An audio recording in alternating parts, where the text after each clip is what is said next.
So welcome you all once again to our YouTube channel. Today we are starting with a new series which are top 50 diseases. आज का हमारा subject है ENT.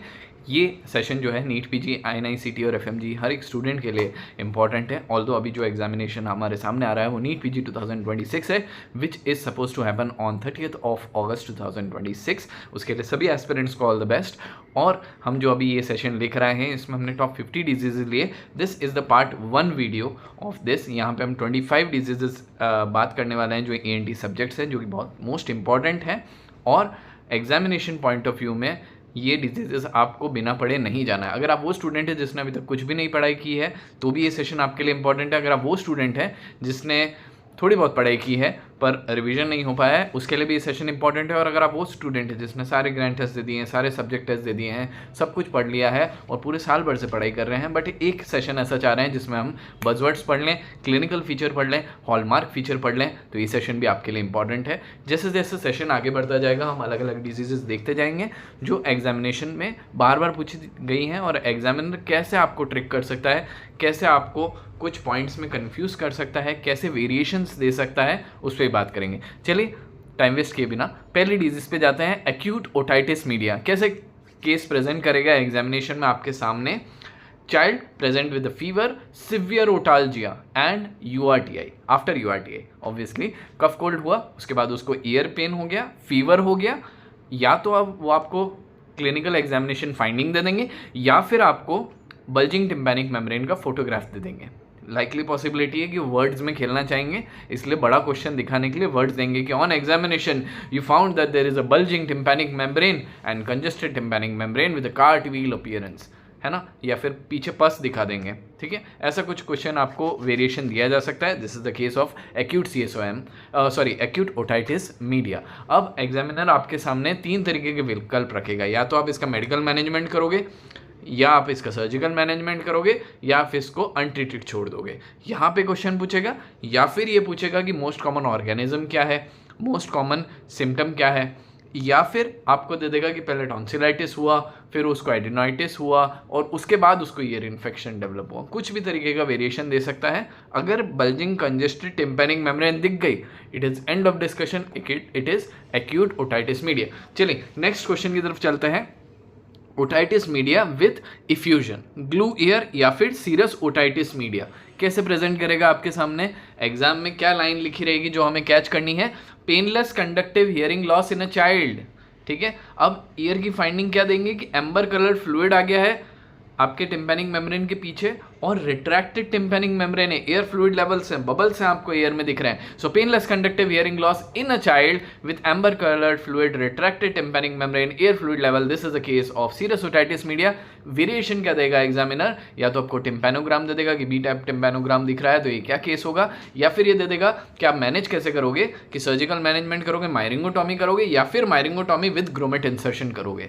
तो इस points पे question frame कर चुका है. आप क्यूबैंक्स में ऑलरेडी देख चुके हैं, रिकॉल वीडियोस में काफ़ी बार देख चुके हैं क्वेश्चन, तो इसके आने की पॉसिबिलिटी बहुत ज़्यादा है. चलिए अब एग्जामिनर क्या जज करना चाहेगा कि अगर वो आपको ईयर में परफोरेशन दे दे तो क्या आप सेफ डिजीज़ और अनसेफ डिजीज़ को पहचान पाते हैं कि नहीं पहचान पाते हैं. इस पे वो सवाल फ्रेम कर सकता है. कैसे फ्रेम करता है आइए देखते हैं.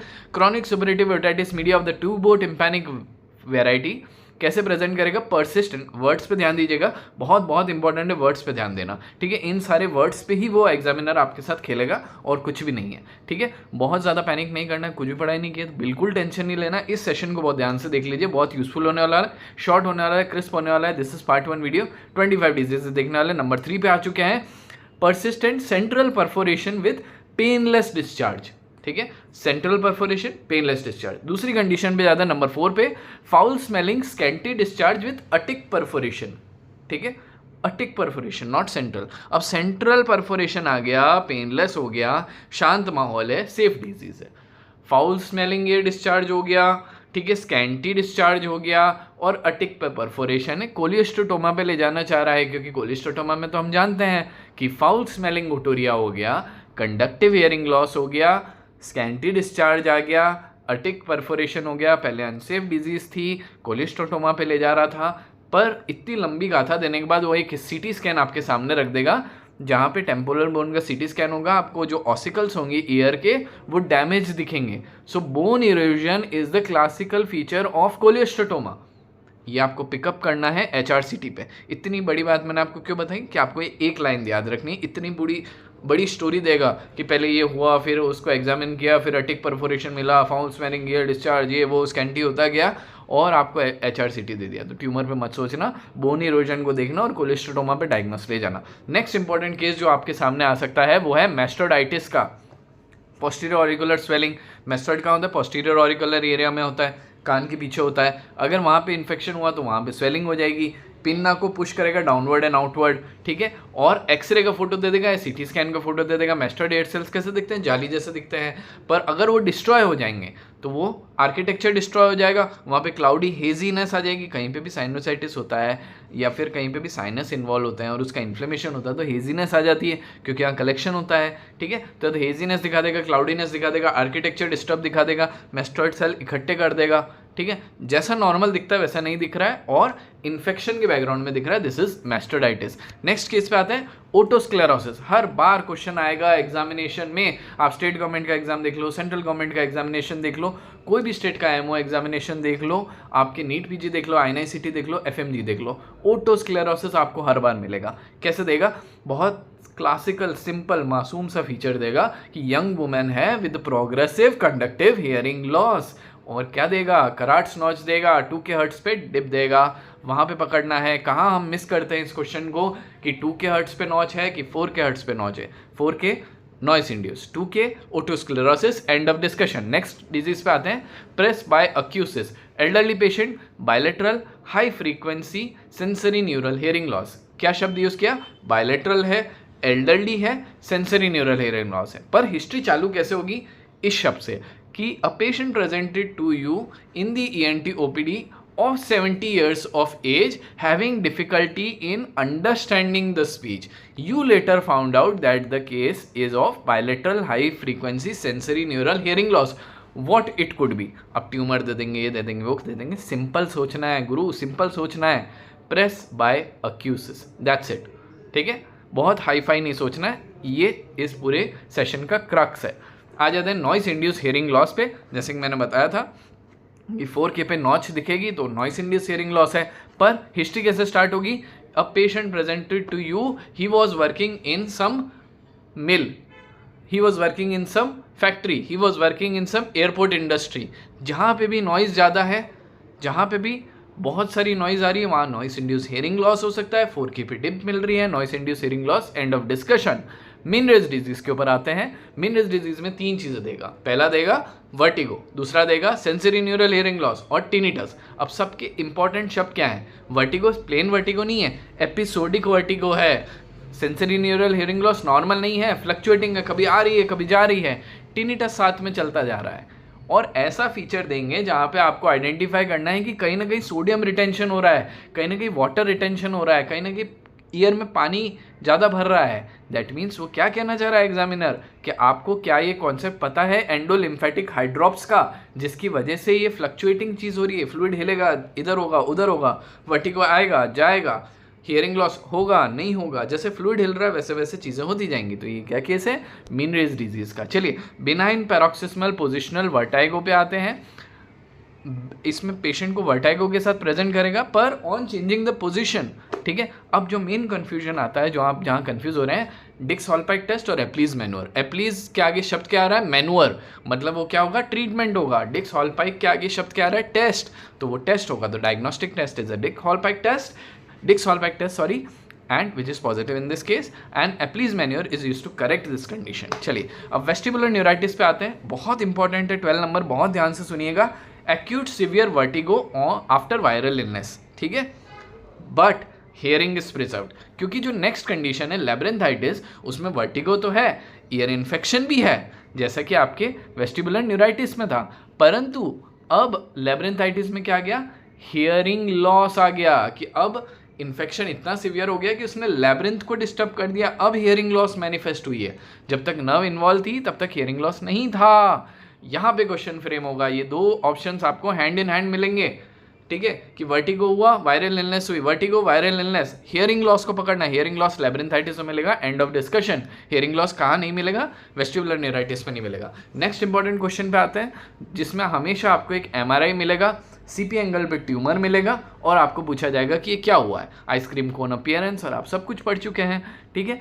पर एक जो शब्द अगर आपको इमेज नहीं दी, शब्दों से कैसे पकड़ना है, unilateral sensory neural hearing loss with tinnitus following a CP angle tumour, this is acoustic neuroma या फिर वेस्टिबुलर स्क्वानोमा देगा। अब एक चीज़ जो आपको यहाँ से की एस्पेक्ट पढ़ना है कि सीपी एंगल पे कौन कौन से ट्यूमर हो सकते हैं, सीपी एंगल पे कौन कौन सी नर्व एग्जिट करती हैं, ये आज नोट कर लेना, ये एग्जाम में क्वेश्चन बना सकते हैं, बहुत इंपॉर्टेंट एरिया है, इसको बहुत ध्यान से पढ़ना है। Sensory neural hearing loss caused at CP angle is because of your acoustic neuroma, ये हमने पढ़ लिया। अदर सीपी एंगल ट्यूमर क्या होते हैं, सीपी एंगल पे कौन सी क्रेनियल नर्व निकल रही है वो पढ़ लीजिएगा। बेल्स पाल्सी पे आते हैं। एक और टेबल जो आपको आज पढ़नी है वो है upper motor neuron lesion versus lower motor neuron lesion and Bell's palsy की upper motor neuron lesion and lower motor neuron lesion, ये आज पढ़ लीजिएगा, बहुत इंपॉर्टेंट है। अभी केस पे आते हैं। लोअर मोटर न्यूरॉन लीजन होगा अगर फेस का, inability to close the eye and symmetric involvement of the entire half of the face, this is Bell's palsy, ठीक है, entire half of the face. तो अपर मोटर न्यूरॉन में क्या अंतर आ गया और लोअर मोटर न्यूरॉन में क्या आ गया, ये पढ़ना है, ठीक है। बेल्स पाल्सी क्या है, lower motor neuron face palsy, inability to close one eye, involvement of the entire half of the face. चला जाते हैं राम से हंट सिंड्रोम पे। चलिए, facial palsy with vesicles in the external ear और herpes zoster का infection हुआ, herpes zoster का infection हुआ, हमें फेशियल पाल्सी हो गई, पर वेसिकल्स भी आ गए, this is Ramsay Hunt syndrome. Next is malignant otitis externa, diabetic patient दे देंगे, ईयर पेन के साथ दे देंगे, सूडोमोनाज इन्फेक्शन दे देंगे। तीन चीज दी, malignant otitis externa, no doubt about it, ठीक है, तीन ही चीजें पढ़नी है। डायबिटिक पेशेंट है, ईयर एक हुआ, सूडोमोनास का इन्फेक्शन हुआ, बात खत्म। ओटोमाइकोसिस पे कैसे सवाल पूछेंगे कि अगर मान के चलिए यहाँ पे फंगल इन्फेक्शन हुआ तो बहुत सारी इचिंग हुई, तो क्या निकला, व्हाइट फंगल डेब्रिस में निकली, ब्लैक फंगस डेब्रिस निकली, कौन सी फंगस है सर, एस्परजिलस है, that's it, this is otomycosis. अब आ जाते हैं एलर्जिक राइनाइटिस पे। स्नीजिंग होगी, इचिंग होगी, वाटरी राइनोरिया होगा and pale boggy nasal mucosa. अब अगर पेल बॉगी नेजल म्यूकोजा ही दिया जाए तो इनिशियली किसी का भी माइंड ट्यूमर के बारे में सोचेगा, पर नहीं, आप फीचर देखिए, स्नीजिंग हो रही है, इचिंग हो रही है, वाटरी राइनोरिया हो रहा है, हमें सिंपल सोचना है। और पेल बॉगी, पेल शब्द यूज किया, पेल बॉगी नेजल म्यूकोजा दिया, this is a feature of allergic rhinitis. Vasomotor rhinitis के बारे में हमें क्या पढ़ना है कि नेजल ऑब्स्ट्रक्शन हुआ triggered by your temperatures and odour, कुछ पर्टिकुलर ऑब्नॉक्शियस ओडर आया या फिर पर्टिकुलर टेम्परेचर्स ऐसे हुए जिसकी वजह से हमें नेजल ऑब्स्ट्रक्शन हुआ, and this test is negative for your all allergy test, IG normal आएगा, आपके सारे एलर्जी टेस्ट नॉर्मल आएंगे। So this is what, this is due to some condition, तो उसको हम क्या बोलेंगे, वेजोमोटर राइनाइटिस बोलेंगे, ठीक है। एक्यूट राइनोसाइनोसाइटिस के ऊपर आते हैं, ये स्लाइड एंड होने वाली है, 25 डिजीजेज हम पढ़ने वाले हैं, वी आर ऑलरेडी ऑन 21, एक पार्ट 2 भी आने वाला है आपके पास, जो आपको आज ही या मे बी कल अपलोड हो जाएगा, उस पर बहुत ध्यान से पढ़ना है, सारी डिजीजेस पढ़नी है, बहुत फटाफट पढ़ना है, 10-15 मिनट का सेशन होगा, इतना तो टाइम हम सेशन के लिए निकाल ही सकते हैं, खाना खाते वक्त या घूमते फिरते वक्त इस सेशन को बस सुन लीजिए। ये पीपीटी आपके पास टेलीग्राम लिंक पे अवेलेबल हो जाएगी, लिंक डिस्क्रिप्शन में दे दिया जाएगा। चलिए, एक्यूट राइनोसाइनोसाइटिस पे आते हैं, facial pain with purulent nasal discharge. की फीचर क्या दिया जाएगा, maxillary sinus tenderness, maxillary sinus tenderness दी, पुरुलेंट नेजल डिस्चार्ज दिया, एक्यूट राइनोसाइनोसाइटिस। परंतु अगर ये क्रॉनिक राइनोसाइनोसाइटिस दे दिया तो वो हमेशा वीक देगा कि 12 वीक से ये प्रेजेंट कर रहा है, 14 वीक से, anything more than 12 weeks in a case of rhinosinusitis is chronic rhinosinusitis. यहाँ पे इन्वेस्टिगेशन पे क्वेश्चन पूछा जाता है CTPNS, बहुत कम लोगों को पता है कि CTPNS भी होता है। आपके पास इमेजेस आती हैं, आपका डिस्ट्रक्शन ऑफ द साइनस दिखते हैं, उसमें हेजी कैविटी मिलती हैं, रिट्रैक्टेड कैविटी मिलती है, बहुत सारी चीज़ें मिलती हैं, पर CTPNS आपको याद रखना है। मोर देन 12 वीक्स का केस है chronic rhinosinusitis. Coming to the confusing part again, ethmoidal polyp and antrochoanal polyp. Ethmoidal को पहले देखते हैं, bilateral multiple pale polyps associated with the allergy. Antrochoanal polyp क्या है, यूनिलैटरल पॉलिप है, arising from the maxillary sinus extending into the choana, पीछे चला गया, ठीक है, एक साइड से आया, आगे गया, पीछे गया, है ना, यूनिलैटरल पॉलिप था, एक ही साइड से आया, एक साइड से एंट्रोगोनल पॉलिप, मल्टीपल साइड से multiple pale polyps associated with the allergy ethmoidal polyp. Simple, याद रह जाएगा ये। चलिए, जुवेनाइल नेजोफेरेंजियल एंजियोफाइब्रोमा पे आज एक स्लाइड क्लोज करेंगे। एडोलसेंट बॉय आपके पास आएगा, रिकरेंट एपिस्टेक्सिस के साथ आएगा, vascular tumour, profuse bleeding which bleeds even on touch. ये 4 बातें लिखी रहेंगी, that is juvenile nasopharyngeal angiofibroma. Do not confuse it with the nasopharyngeal carcinoma, ठीक है, बहुत ध्यान से पढ़ना है। वेस्कुलर ट्यूमर है ये, ब्लीड कर रहा है टच पे, बच्चा है, एडोलसेंट बॉय है, रिकरेंट एपिस्टेक्सिस है, ध्यान देना इन बातों पे। हम अगले सेशन में मिलेंगे जहां हम 26 से लेके 50 तक की और डिजीज डिस्कस करेंगे ENT सब्जेक्ट के बारे में। Till then, thank you so much.